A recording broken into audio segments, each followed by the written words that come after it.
Hello, everyone, and welcome back to the Autopsy with Maddee P. I'm your host, Maddee P. Girl. What's cracking, queen? I missed you. Did you miss me? Of course you did. Of course you did. Girl, it has been one hell of a week. What happened to us last week? What happened? I'm almost a year sober, approximately tomorrow. Yeah. Thank you. That was a fun episode. A little bit hard to edit, because why the fuck am I talking about my favorite color for real? Like, get a grip, girl. Get a grip. Now, we do have some warm-ups this week. The warm-ups, as you can tell, I'm a little tired. Okay, I'm sorry. I'm not bringing the same energy I always bring to the table. We stay pretty spunky, relatively fresh, okay? I'm getting stressed out again, girls. What does that tell me? We need to talk about the stress. We need to talk about this. Because remember, a few weeks ago, I told y'all I was stressed out? It's happening again. I thought I got that shit under control. I was like, no. I'm going to be stressed, but I'm going to be I'm going to do so accordingly. I'm going to work with that, right? I'm going to calm down. I'm going to get my schedule together. No. This week was out of fucking control, queen. This shit was off the charts, babe. I'm getting a little hoarse even. I'm tired, if you will. I went to Topgolf yesterday. First of all, dingers, demolished that shit. Thank you. Second of all, I'm sore as fuck from that. Okay? Let me just cough right on my mic. Yeah, that shit hurted my side pretty bad. Okay, girl, the fuck? We don't care. Now, going into work. So, yes, needless to say, I'm still great. I'm still going to deliver today, but we're going to be a little more serious today. We're getting back on that serious pony because I've been, where the fuck's my pond? Because I'm a silly goose. I didn't make that up. My friend said that. But, get back to the pond because I've just been haywire running around this town. And also, it's still raining. Thanks. And who the fuck is Aaron? That's the hurricane coming. Thank you.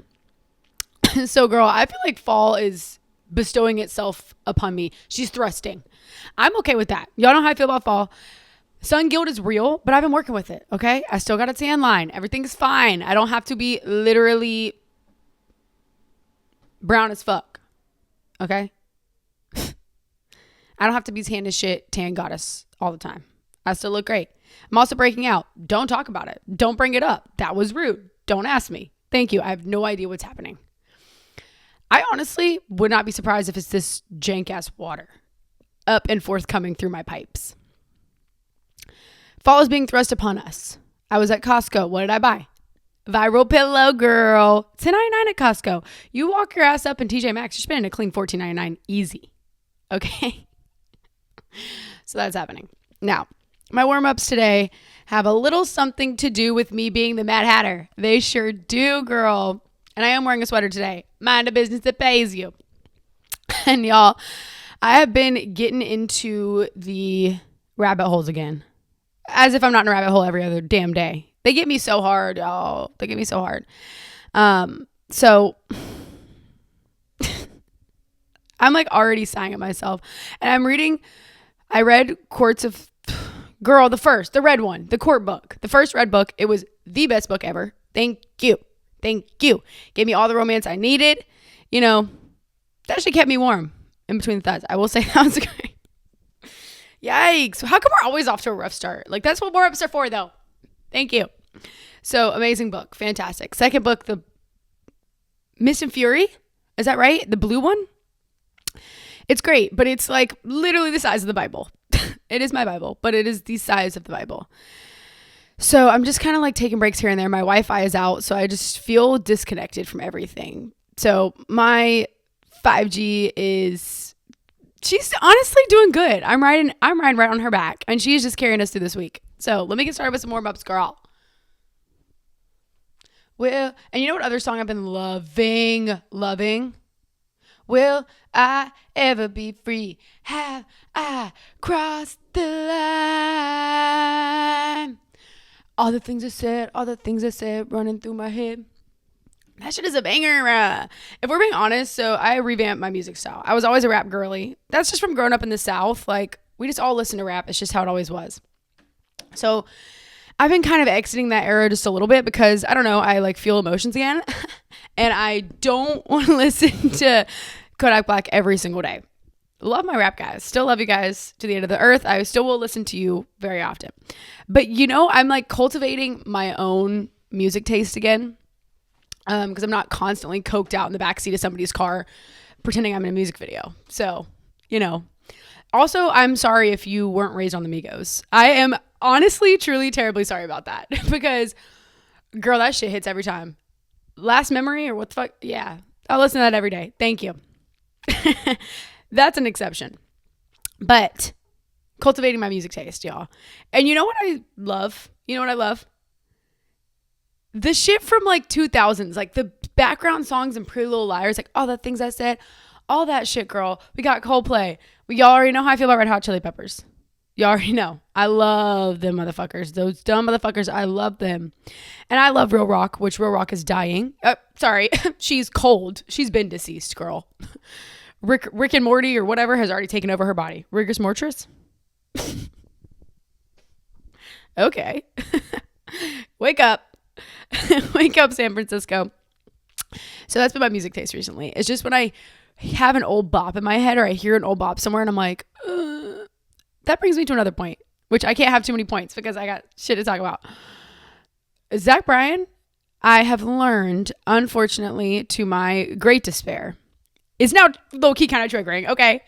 I used to listen to him and drive around being coked out and fucked up. And sometimes when I hear him now, I'm just like, oh my God, that's horribly sad and gut-wrenching. Makes it easier for him being scum of the earth. But y'all know how I feel about the scum of the earth situation with creators and musicians and stuff. Don't give a shit. Okay. That's what they're there for. They're there to entertain me. They're there to give me good music and bless my ears. They're not there to be great. They're not the Wiggles, bitch. We ain't listening to the Wiggles right now. So I don't care. Some updates we have on life. And I think I've been laying in bed and I saw a TikTok the other day and it's we're not supposed to be exposed to this much tragedy. Facts. Spitting straight facts. We are not. We're supposed to be living in small communities of 150 some odd people. And what am I doing? I'm laying in bed watching the most horrifying true crime shit I can find. And not only that, I think because that is one thing and I can pull myself out of that. That's a hobby of mine, if you will. Okay. I love, y'all know. Why am I sitting here telling you you're not the bestie? Love that shit. Okay. And I can pull myself out of it. I'm okay, too much true crime, too much. And I don't like gore. I don't like nasty shit like that. I don't like sexual fucked up things. I don't venture down that alley. Okay. And when it starts getting like that, I'm all right, let's go for a walk. Let's go touch some grass. Okay. It's an issue when it combines with the state of the world. I'm not a political girl either. We do hate Trump. I'm not a political girl though. Because it wigs me the fuck out because what are we doing? Actually what is going on? And there's nothing I can do about it. So what do? Nothing. I do not watch it. I do not engage. But on my TikTok, it's coming up this, and then it's somebody get murdered, and this, and that, and the other, and I'm it's bringing me down. That's on me. Because get the fuck up. Get the fuck up. And you know what's funny about that? I'm so stressed out. I'm so busy. And what do I spend my time doing? When I have a lick of free time. Get a grip, queen. Get a grip. That's just been this past week. I think it's week post period, so I'm just kind of confused. Genuinely, I'm fucking confused. Now, did I even start my timer today? We're already at 8 minutes. Of course I did. Of course. Okay. So I guess we'll start with one that's dumb as fuck, of course, like most of the dumb as fuck. Deja vu girl. I was driving to work the other day and I was just kind of wigging out. I've been having really intense dreams. Very, very intense. I think this has something to do with the spiritual side of shit, right? I hate people talk about their dreams, so I'm not going to talk to you about my dreams because that's boring as fuck. Hello. I've been having some really intense ones. I realized, I haven't been having much deja vu recently. When I had a lot of deja vu? Active addiction, active use, a lot. And I'm is that something to do with me being closer to death? What about that?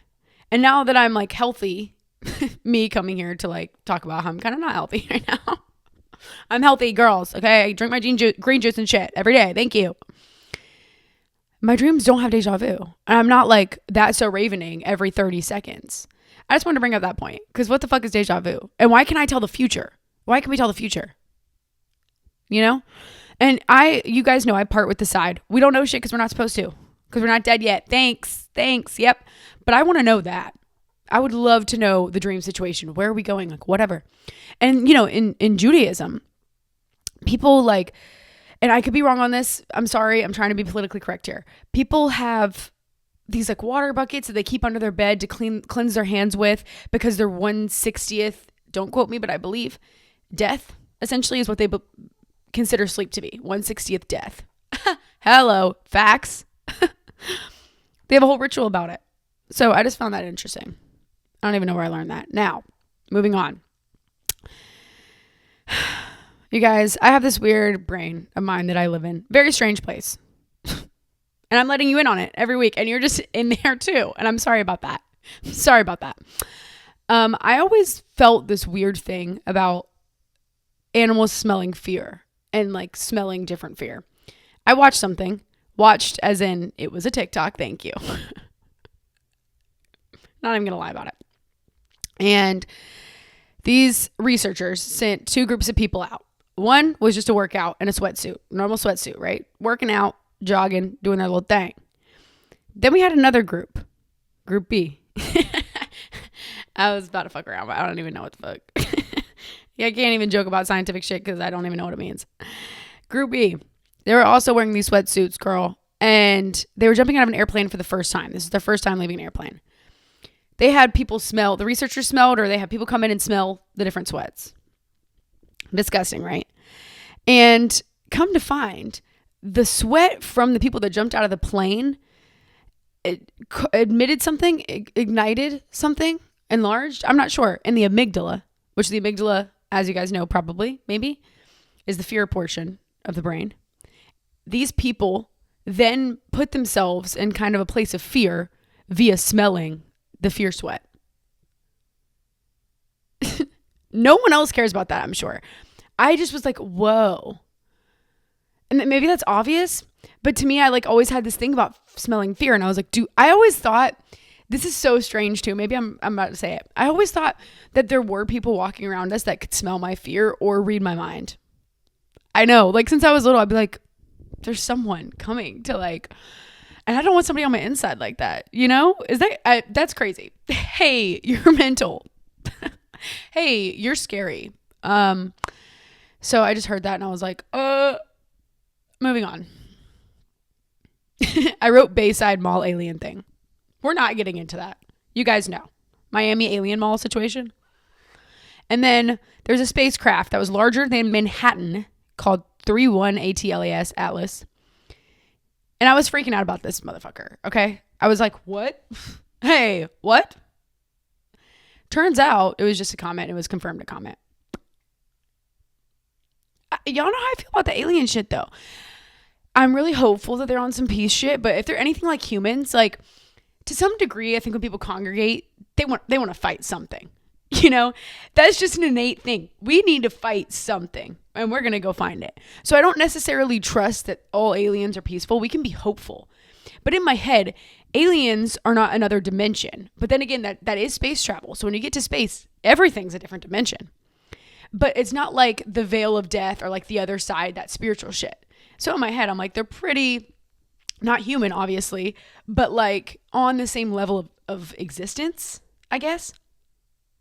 Girl, what the fuck are you talking about? So anyways, I don't think I can trust them, but I wouldn't mind. We need a revamp in this government, girl. Get the aliens in house. Shit, try something. We already got one alien in house. Now, okay, and this one is kind of serious, and we're about to get into serious shit, so it's a good segue. Okay, this is kind of serious, but y'all know I come on here and I'm excited to be a mom. I talk about being a mom. Okay. I set up my life for my future, for my kids, for my husband. Thank you. As we all should do. That's some hot girl shit. Set up your life for your future and be able to live in the now. Sounds like a lot to ask. And sometimes it is because I'm tired. But I've been watching shit recently.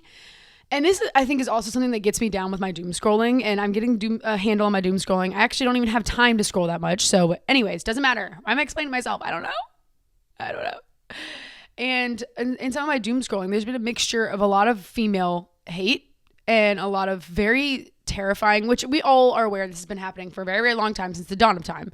But in our country too, like the safety just isn't there, right? We're not treated the same. And I just want you guys to keep your individuality.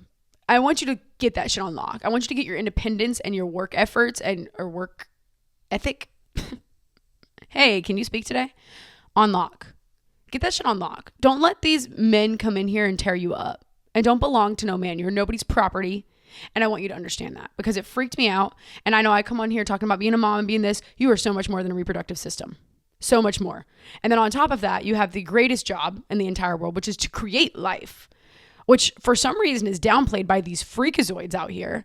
That is something they could never do. It's giving jealous. What? Hardest task on earth. Thanks. So I don't know. I want you guys to protect yourself and protect your peace and your parts and your womanhood, because I don't know. I feel and I don't want to even say this. I'm really scared. Don't like that. So don't be a sheep to these fuck ass men. Okay? Thanks.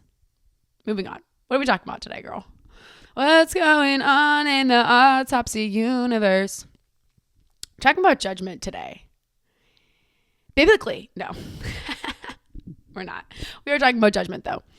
And before you're like, oh my God, Maddie, you're a bitch. I am, thanks. This way that we're talking about judgment today is in a sense of, this was a pillar in my sobriety. This was a pillar of the way that I went about life, just like fear. How I lived my life was judgment based, and I did not even recognize it. Okay.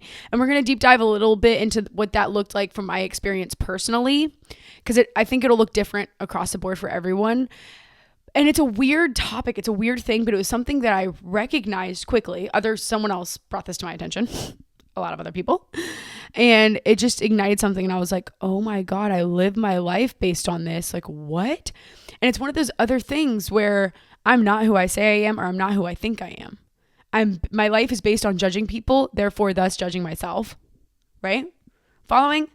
I'm not here to yell at you today. I'm not saying that you're a judgmental person. I just am opening you up to some things about me that I'm not scared to talk about. And I think that's the other thing. These are topics, at least this one this week is a topic that I don't find other people talking about because it makes me sound like a bitch, and I don't care. I don't. I'm here to be vulnerable. These are the ways of the past, and sometimes that spark in my body now to this day. And these are things I have to combat. These are things that I struggled with overcoming, and it boosted my sobriety to a place that I could enjoy my life.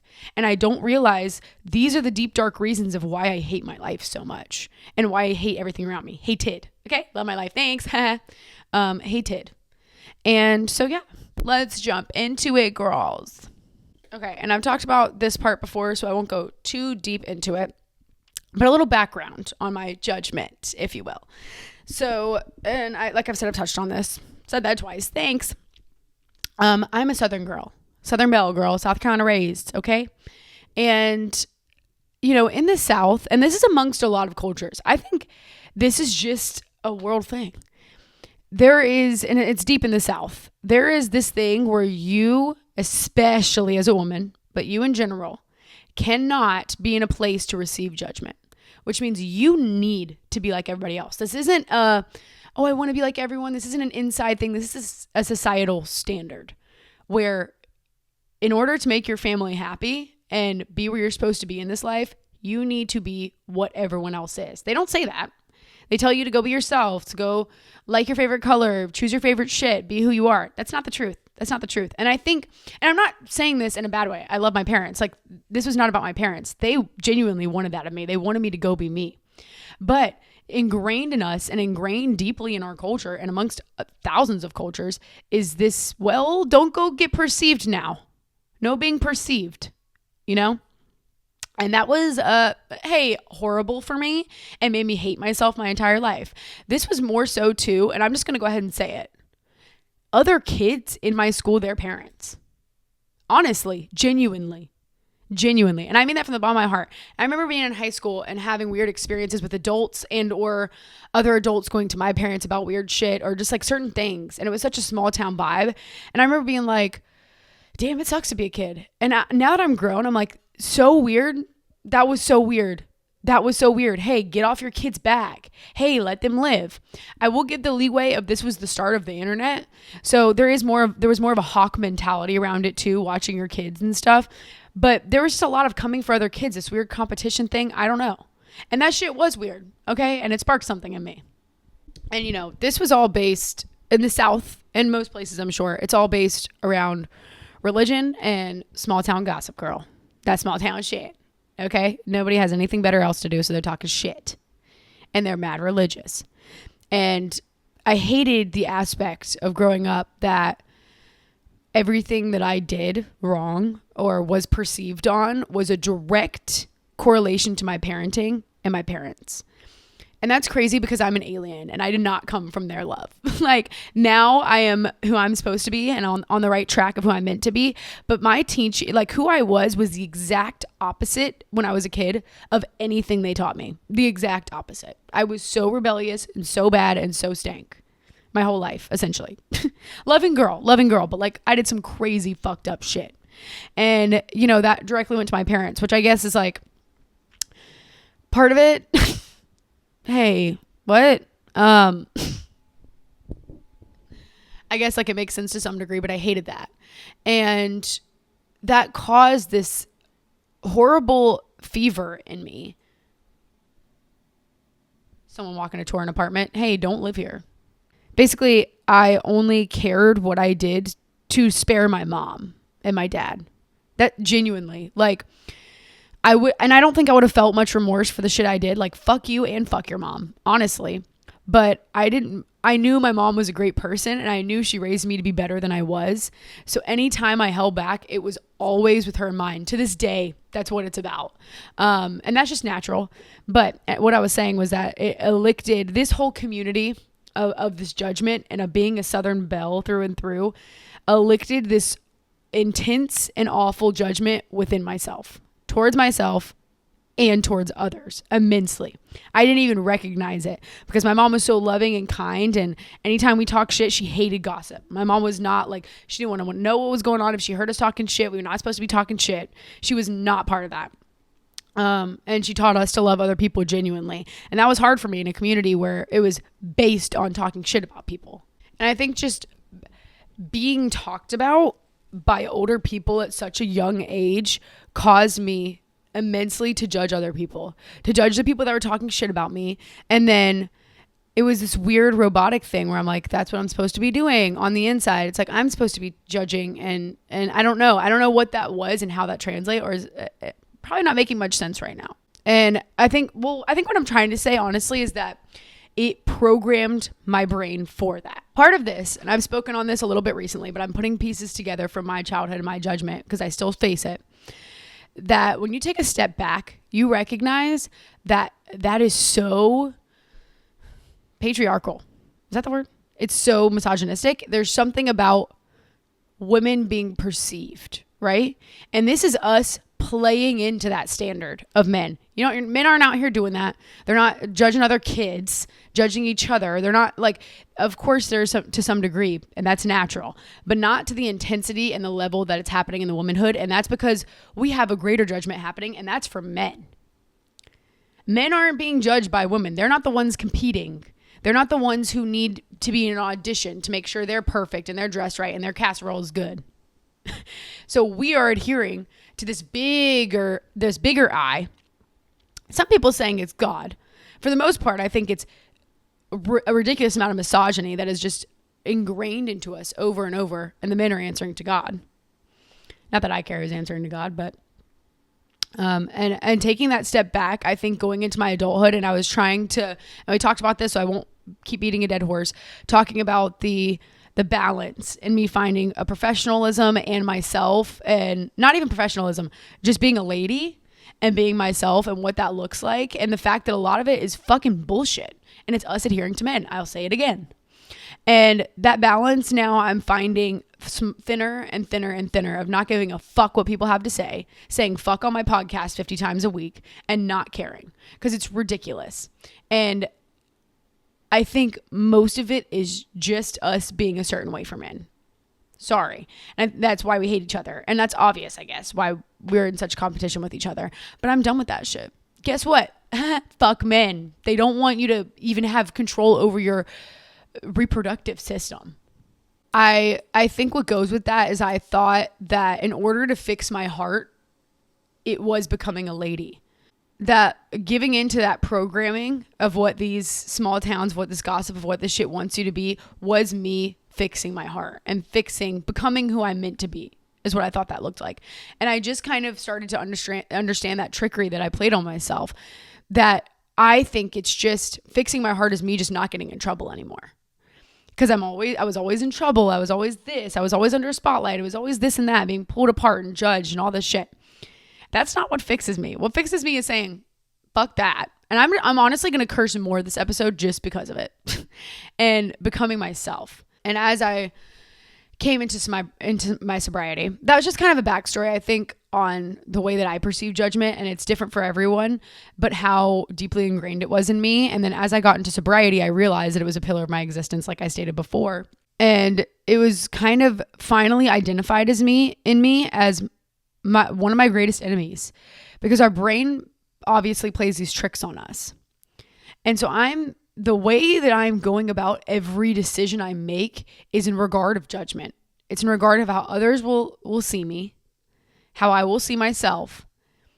And then I realize that I'm combating these nasty thoughts about other people pretty constantly, for the most part. And it's so innate, it's so robotic, I'm not even recognizing that I'm combating these thoughts in my brain. And so that I think I'm a kind person.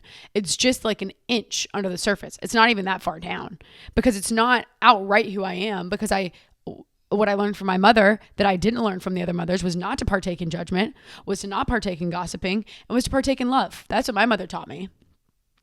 First and foremost, that's what she taught me. And so that was who I thought I was. Just an inch below the surface is this raging, nasty bitch. Sorry. And that's what it takes to be sober, guys. That's why I sit here, and this is why we build a relationship with ourselves. So when I recognize stuff like that, I'm not falling back and wigging out, and just understanding so many other people are like that. And it's no big deal that I am. I'm just being real about it. And I'm being finally, for the first time, honest to myself about it too. What are the first steps? And this was a quote that I heard. A big first step for me was filling expectation with appreciation. Because my life is selfish and it's expectant. And this judgment and this selfishness goes hand in hand. And it's almost like when you first identify that selfishness, there are little sprouts that kind of start to go out on its way. And when you start to love yourself, they come up one at a time. It's not an overwhelming situation. They're coming up one at a time for myself. And so I'm mostly based in this expectancy of my selfishness. And then that's how I feel about other people too, this judgment. And what if I change my view on this and I just start to appreciate people? And I just start to appreciate the things that are done for me. Not expecting anything different of other people, especially at any point, their behaviors, nothing. Doesn't matter how bad they are, doesn't matter how nasty they are, absolutely nothing. But when they're good, when they are kind, or the fact that they're alive standing next to me is something that I need to learn how to appreciate. Appreciating everything. This overwhelming amount of appreciation is what began to flip my efforts from this nasty judgment that was innate in me. Because now I'm looking around for things, of course, to be grateful for. And gratitude is its own situation. That's a little bit different than this appreciation. It's two different things, I think, in a way. And maybe maybe it's because gratitude is something you already have versus appreciation is something that might not belong to you. Maybe that's what it is. Like gratitude is your belonging and appreciation is just for something that exists. Just this gratitude for something that does exist in general. And I had to separate those two and view life in this thing where I can just appreciate being alive slowly over time. And that was a flip in my mental health too, that slowly over time, all of this appreciation adds up to just being appreciative for being awake and looking around, which isn't always the case, right? We have our days and like things are hard, but I do find myself even during these stressful periods where you can see me right now, I'm broken out and I'm a little stressed. I can still appreciate things for what they are. And I can still look inward deeply to that because that was something that took practice. This is something that every day and I say this all the time about certain things, but every day I'm consciously in my body, in my brain, telling myself to appreciate it. And anytime I'm faced with judgment and faced with myself looking at somebody a certain way, doing something innately a certain way, I stop. I'm like, what do I have to be appreciative for? Because why am I feeling so empty because I don't have gratitude, because I don't have this appreciation, that I'm so empty that my thoughts are empty enough that they're upcoming with that. That's bitter. That's really fucking bitter. And when you have this an attitude for gratitude and this appreciation and stuff, that dissipates pretty quickly. The very beginning, I think, of fixing my judgment, and I say this when we talk about these deep things, there's a lot of facets and ways that we can talk about this, and we will. And today, this is just how I decided to talk about it and how I got through it, I guess, in a way. But I think the really big first step in that was not about other people and their judgment. It was about this judgment in myself, because my brain is revolving around this every time I look in the mirror, every time. And I struggled with EDs in the past. I've struggled with the way I look, the way I feel about myself. Don't struggle with that now. A bitch is a baddie. Okay. But if I have an environment on my inside that's just like filled with fucking germs and this nastiness, how am I going to look around and not get my germs on other shit? How am I not going to be contagious as fuck? Because essentially, that's what that stank ass attitude is. It's contagious. When you feel that for yourself, you feel that for everything around you. And it creates this big muck and just distortion about everything. And so the first thing I did was cut out the judgment of other people, learning to not care what people thought about me. Because I'm not in this mental place where I feel good enough to stop judging myself. That is a pillar of my life, something that I will need to work on forever, and one of the hardest things to do. Because I also think that helps me grow in a lot of ways too. There's a self-judgment that has to exist, and there's this balance in everything, right? That's really difficult for us to grasp. That there's a self-coaching, these things that we point out in ourselves that sometimes isn't horrible. And sometimes you need to hear it from yourself. But then there's this other side where it's horrible and disordered, and this weird balance in the middle that we're supposed to find, that magically fixes us. And in a lot of ways, it kind of does magically fix us. And so the first thing I'm doing is recognizing that all of these perceived judgments that I carry around aren't from people around me, not people directly talking to me, not people saying stuff about me in this moment right now. That's this feeling that I carry around myself from being in high school, when those grown women were talking shit on me, and accepting and doing all of the things they talk shit about. And, maybe not like skip school, smoke pot, maybe not certain things. But, I'm posting the shit I want to post on my Instagram. I'm using curse words. And I don't mean to, I'm not telling you to go do that. I'm not telling you to go do that. But these perceived judgments you have on yourself that you think kill you don't. That's somebody else being nasty and putting their shit onto you. No matter if that was a small town, that was a grown woman, or another person in high school, or a bully, or whatever it was, you going and you doing those things loudly and understanding that doing what those people say isn't what fixes you. What fixes you is saying, I repeat again, flicking them off, for those of you that can't see me right now. And that would begin my journey. And I wrote on here, which is true. I had no idea how I would stop with judging others. Because I started, ridding myself those judgment things in myself about being perceived, I think is a big issue too. And that was a big issue for me, being perceived. And that's putting us as children. That's not something that we just blossom up with now as an adult, being perceived. We care less now about that shit. But, this is my life. So starting to not feel like there's almost a camera on my back, which is extremely self-absorbed, mind you, extremely ego-driven, extremely prideful too. And like I said, that dichotomy of being mixed up and hating and loving yourself, and that weird middle ground of it, that you hate yourself so much you love yourself in this weird fucked up way, it's kind of like that. And so slowly I'm starting to release these judgments within myself, which again, you can look up ways to do that. I mean, I'm not going to sit here and say for the 15th episode, how I got rid of stuff was being consciously in my body, but that's what it costs. Being uncomfortable as fuck about it in my body, that's what it cost. Meditating, looking in the mirror and telling her I love her every single day, that's what it cost. Thanks. And there's an episode that I say confidence is built through peace, and it is. Confidence is built through building this home of yourself, through building this peace inward. Has nothing to do with who you are, nothing to do with what you look like. That you understand you are as important as the next. That comes with humility too, babes. When you start viewing people as that important, as that loved, as that understood, as that seen, so are you innately. It couldn't be possible for it to be any other way. That's what grows that shit inside of you. And that's what brought me peace in my judgment sector with myself. And like I said, I had no idea. Yeah, okay, I'm starting to fix that judgment. I'm starting to heal these wounds of how much I hate myself. I'm starting to see that this is affecting every facet of my life. And lack of confidence is selfishness, because you refuse to hear what other people are saying, and you refuse to better yourself for other people. Because, insecurity plagues everyone. That's directly how you treat other people. How you treat yourself, directly how you treat other people. You don't have this love and this abundance and this care inside. That's what you're slobbering up on that bitch, on the next toe. Sorry. So these things, like I said, these little tasks, these little things that I go out through every day, that when I feel this nasty thing about myself, which mind you, I'm not feeling the same anymore because I'm slipping through the fingers of guilt and shame.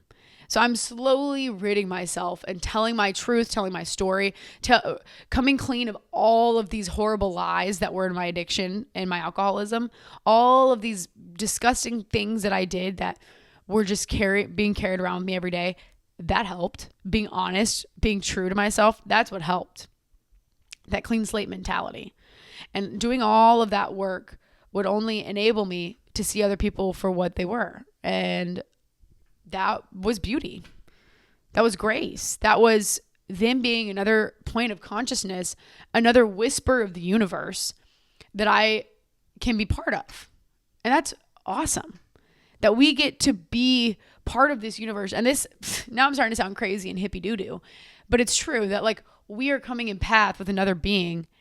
I don't know. And maybe that's the crazy alien girl in me, where it's like, I just feel like everyone's an alien, but it's this beautiful thing. And I need to stop talking about this, but it's this beautiful thing in other people that we are being invited into. And I feel like it's an honor, because I know when people are really invited into me, it's something that takes time and energy and effort. And not everyone is like that, but for the most part, and when you see other people have their guards up. Everyone has a guard up. Most loving, most kind, you have to. It's part of safety. It's one of those weird boundary things that we have to learn in ourselves. You can be open, but you can't be too open. You can be kind, but you can't be too kind. Like that shit for safety and for protection. And I side with a lot of it. Hey, what the fuck were you saying? Oh, that these people are opening up to you. And that's like a beautiful thing, because that's not something that I just give everyone to. And when you see that is when you make these connections, and when, judgments kind of start to fade. And what's funny? Because obviously me fixing my relationship directly correlated with my judgment for other people. And that was something that happens naturally. It's this correlation thing. When you fix what's wrong with you, you see a reflection in other people. You are the mirror of other people. How other people, they're smiling in your face, they're happy, they're elated. You're giving them that too. Because if you're a nasty bitch, they're not going to have that energy around you. Like, I know some nasty girls still in my life, and I'm like, don't like to be around you. I'm not smiling, not that giddy. Sorry. Thanks. Not that healed though. Hey, I'm healed. Not that healed though. And I found again at the pit of this judgment, which I find it so funny that this is what it is like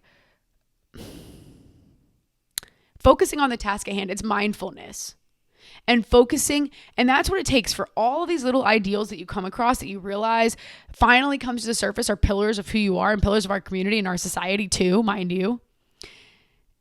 You need to go back to the basics of a minute at a time, an hour at a time, a day at a time, which is something that we talk about in addiction and whatever. We're talking about fundamentals of mental health, because this is a mental health issue. Judgment is a mental health issue. That's a plague. And that's a personality issue too. But being mindful and being in the moment and just focusing on the task at hand again was something that would save me again, and something that would show me the path again. And so I find it so interesting that what saves me every time is mindfulness and getting to a place of solace, getting to a place of peace, spending time alone, reflecting. And I don't know, I wanted to make that point because I just feel like I don't always mention when we come back to things that we're healing inside of us, things that we need help with, asking for help, all this stuff. It comes back to just a moment of shutting the fuck up and sitting the fuck down. And that is thoroughly important, and something that I wanted to get across to you guys today at home. And it also comes back to the constant, I'm thinking about me. We need to reframe that, right? That really helped me too. Because I recognized I'm constantly thinking about me. When I sit in my mindfulness, when I stop for a second, sometimes I'm thinking, what was my last thought just now? Because I was going through a whirlwind, or I was going through a loop, or I was going through something. What was that? And what was just happening there? Thinking of self, thinking of future. Thinking constantly of self, this selfishness that causes me too to think about other people, because I'm thinking about the way I'm perceived. And then I hate them for perceiving me this way. They didn't even do anything wrong, but now I'm judging them, right? Just for me hating myself and existing. And that was me reprogramming my brain. And when I struggled at that, because it's hard to choose other people, right? I mean, I'm a fucking addict. I'm a fucking selfish person sometimes. Sorry, that's part of my disease. And that's why I'll never feel bad for myself for being selfish. I'll never feel bad for it. Because, hello, that's disgusting. And just because I have a diagnosis doesn't make it any less true. Doesn't mean I'm not driving the ship. Doesn't mean my disease is driving the ship. I'm still in charge. And so that reprogramming, when I had an issue where it was hard, when I wake up in a shit mood, I'm a woman. Hey, sometimes I'm in a shit mood. It is what it is. When I wake up in a shit mood, I'm not feeling all happy-go-lucky and ready to heal that day and ready to go be great. I recognize I need something to turn to. I need some other help with this because I'm still judging and we talked about this in a certain episode too. And if you need help on this, you can go watch it. Unstable moods. And this was something that has steadied through my sobriety. And even on days that, why am I talking about this? But even on days where I wake up and I'm in a bad mood, mostly because my fucking period or whatever, I say that. I communicate my feelings and I say, I am having a tough day today, emotionally. I'm being a grump. Hey, I'm grumpy. Hey, I'm going to tell you that. So you know, because I don't want to hurt your feelings, but I can't be perfect. I can't swallow everything that I am that day and move on and be great. It's just not something we can ask of us as people. Because what are we here for, guys? We're here for experience. That involves feeling anger, feeling sadness, feeling these things. Healed people aren't just fucking happy all the time. It's accepting that side of us and exploring it. Because it's kind of us presenting ourselves with this opportunity to understand ourselves. Because we can understand our peace, whatever. What we need to understand is our anger. What we need to understand is our judgment and our shit feelings and those really tough days. That's what we need to understand. We know what peace is like. We know what happiness is like. I don't need to understand the root of my happiness. I'm just glad it's there, right? I need to understand this other side. And so in reprogramming myself, I recognized, and this was something the rooms taught me too. This is something from AA, that to reprogram myself for helpfulness and to first and foremost be helpful of any other human. Doesn't matter if I know them, doesn't matter if I don't know them, helpful. Then I can fall back on these tough days where I want to be judgmental and I want to be a bitch. But instead, I'm reprogramming for helpfulness. So when I see those next people down, I'm searching for something, searching for tasks during my day to make me feel better so that I can help the other person. You know, they say in the program that if you're helping, then you can't be thinking about your shit, which is very true. If you're helping somebody, then hey, you're not wallowing in your awful judgment and the way you feel about something.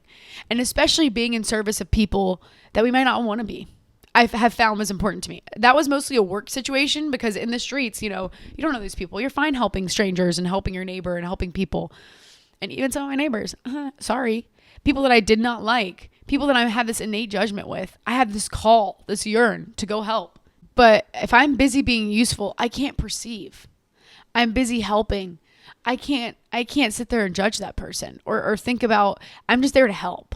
And that reprogramming really helped. And it also gave me another answer of what's at the pit of that. What's at the pit of that again? To think less. Whether it's about self or not or whatever, think less. We are bogged down by these phones, by this news, by all the shit that we're just running in these rabbit circles because we're watching 30-second videos the whole entire day. So we're sprinting around. We need to think less. You need to get smaller and you need to get more in nature. That's not a preachy as fuck. But like standing by a tree and thinking of, I don't know, hopefully nothing. That's what we're meant to do. And that gives me such a peace on the inside to stop judging others too in the rooms. And I think in general in life, we're often around people that aren't like us. And this was a beauty that the rooms gave me too. And my mom was big. My family was always big on giving and of loving other people first and foremost. And that was something that I was raised with. So this wasn't that innate in me at all, or not innate, whatever. This was already part of me.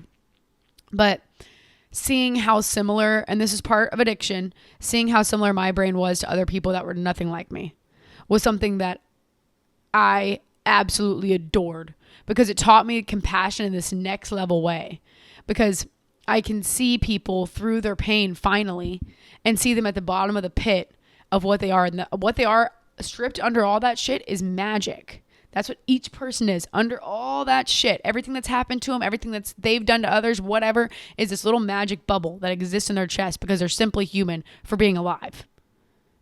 Not Brian Kohlberger, though. Hey, not murderers. Don't take that too far. But it was reteaching me, I think, this radical compassion that had been placed in me by my mother at a young age. This had already been growing in me for a while, but a radical compassion. And that was what stopped my judgment of others, because I'm thinking, well, why can't they just go do that? Why? I hear someone complaining, being a bitch. Why can't they just go fix that? Why can't they just go do that? Hey, ever thought about you do that all the fucking time, Maddie? Hey, what? It's this radical compassion where I'm now looking into where they are in their problem, why it's hard for them, why things might be hard for them. And, that takes away the judgment, because I'm looking for them in every situation. In turn, looking for me in every situation. That's what it looks like, because this selfishness that I have is being taken out of me, and I'm translating it into other people. And how do I word that, bro? Like what? I'm looking for anything in them, in this way of that I used to in myself, right? In this way of help and of the radical compassion.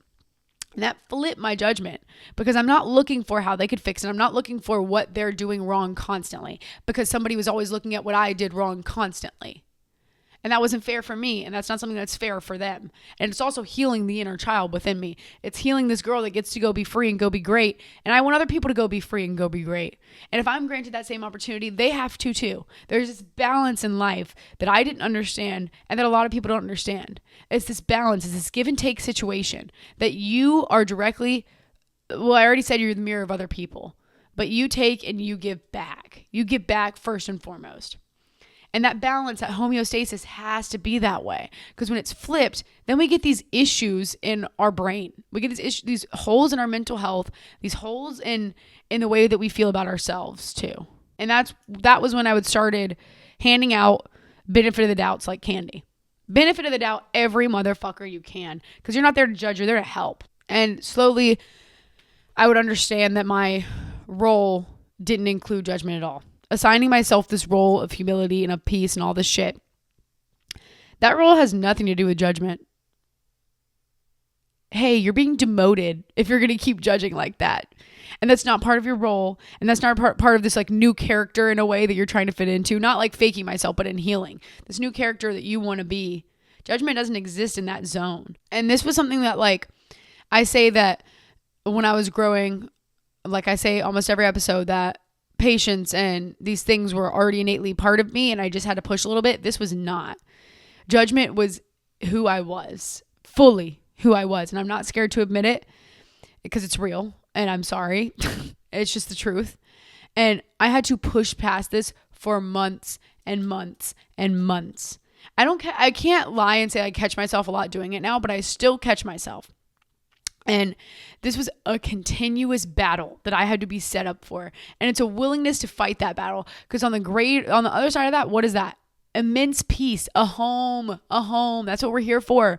We're here to make a home. We're here to build. And on the other side of all this great pushing, this constant. And that makes me feel like shit. It sucks to find out that you're not nice the way you thought you were. That you're judgmental as fuck. That hurts. It does. Especially in a caring person. That sucks. But then you realize everyone has that. Everyone sucks like that. You're just willing to go see it.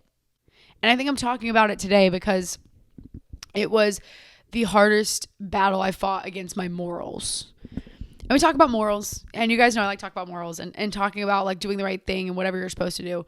But that was the single most hardest battle. And I think that don't fool yourself. If you're low in confidence, you're extremely judgmental person. But that was definitely the most that I would ever push. I would push more for that than I would even loving myself, because I already got that shit on lock. Then still some pieces of reflection are broken, and that's because some pieces inside of me are still broken. They're not healed. It's unsubscribing to this archaic way of life. This archaic way of community and of unity and all this nasty shit that we don't really come together and love each other. And I unsubscribed to that bullshit. Hey, not living like that. We're going to be radically kind. I don't really give a fuck anymore. I think in some ways what I'm trying to say is that in order for me to be granted freedom, I have to grant freedom to other people. It's that balance thing coming back. But that's so much of healing, is that balance. And what you do, the way you treat other people, matters immensely. It matters greatly in the grand scheme of things. And I want this freedom. That's what I'm here for. That's what I'm fighting for every day. Freedom. At the pit of every struggle, every little tear in my soul, everything that I'm facing, I want freedom. I want to be free. I'm screaming for it. We're all screaming for it. But we won't grant it to other people. And it was this release that I had at some point where I just released the butterfly that was other people and just said, go be you. Go be great. That shit is not my fucking business. I'm a cunt. And that was an innate thinking that called again for this also radical love for myself, where I could see that this was just something that was shaped in me. This didn't have to be who I was. This didn't have to make me an awful person. This didn't have to make me suck. This just called for honesty, and it called for a breakdown. And I could finally, after all this work of consciousness, of being in my brain and combating to gossip. And that was something that, like, and don't get me wrong, we're young. Okay, we're young. Sometimes you look at your sister and you're like, girl, what the fuck? It's like that.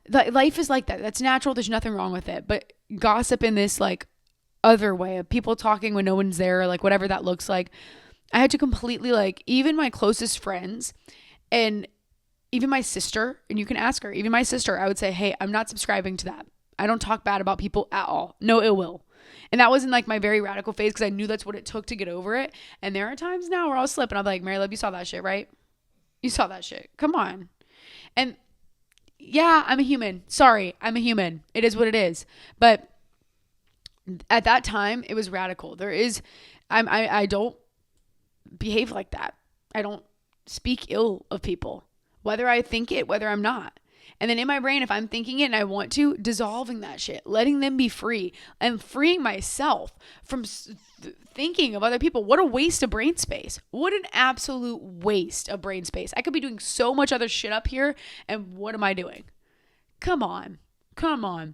And so it is taking, when other people are gossiping, other people are talking shit, people love you. You can be strong enough to say, hey, I'm not talking shit right now. Hey, cleansing self, not talking shit. And your friends and stuff, they don't take it as you judging them. If you frame it in a way where you're like, hey, I'm just not doing that shit. I'm trying to heal. I'm trying to not be like that.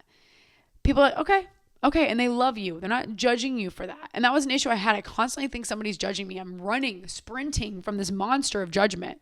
And, other people are like, that's good of you. That's great. And they're not sitting there thinking, God, what a fucking bitch. They're going to call their next friend and they're going to talk shit to somebody else. That's all you're asking them to do. And I think that was hard for me, was saying no. And when people were being nasty or like making a joke of something that wasn't funny to me anymore because I was kind again, and like, or whatever, was like actually combating that. And in real life being like, that's not me no more, y'all. I'm sorry. That's not me. I want it to be me. But I'm growing and I have to combat these ways. Something about that I think is like admitting that you are wrong and you've done things wrong and your brain is set up wrong. It allows so much room to trust yourself. I don't know, at least for me, I could not trust myself in this way before at all. And that was something that I built because I recognized it as pain in my former life, in my addict's life. And then slowly understanding that I can grant myself that because I'm admitting when I'm wrong and I'm asking for help when I need it. Those two things allow me to trust because there is no room for drowning, right? And that's what that fear is of not trusting myself, was that, and we talked about with the anxiety episode, but that huge room for me to just absolutely drown. And we have a backup there so that even when I'm like backed into a corner and I feel small and there's so much going around me, there is no room to drown.